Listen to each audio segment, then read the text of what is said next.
এই যে দেখো, এগুলো হলো চালের গুঁড়া। এই চালের গুঁড়া দিয়ে তৈরি হচ্ছে পুলি পিঠা। এটা আমাদের চট্টগ্রামের একটা ঐতিহ্যবাহী পিঠা। তো এই যে দেখো, তোমাদের দেখাচ্ছি কিভাবে এই পিঠা বানানো হয়।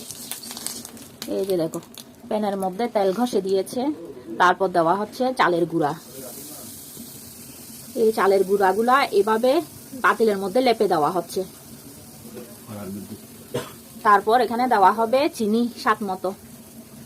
তারপর দেওয়া হচ্ছে নারকেলের গুঁড়া, নারকেল কোড়া। তারপর এগুলো আমার মা চেপে চেপে দিচ্ছে চামচ দিয়ে। চেপে দেওয়ার পরে এবার এটা ঢাকনা দিয়ে কয়েক মিনিটের জন্য রেখে দেওয়া হবে।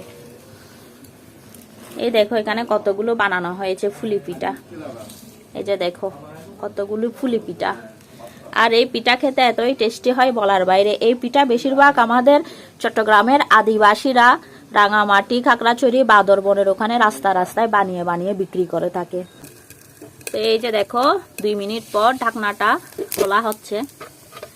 তারপর ঢাকনা খোলার পরে এইভাবে চেপে দেওয়া হবে চামচ দিয়ে, 2 ভাঁজ করে দেওয়া হবে। এইভাবে চেপে 2 ভাঁজ করে দেওয়া হবে। এই যে তৈরি হয়ে গেল আমাদের ফুলি পিঠা। এই পিঠা খেতে অনেক টেস্টি হয়। কে কে বানাতে জানো এই পিঠা অবশ্যই কমেন্টস করে জানাবে। এভাবে আমার মা একটার পর একটা কতগুলো পিঠা বানাবে দেখো।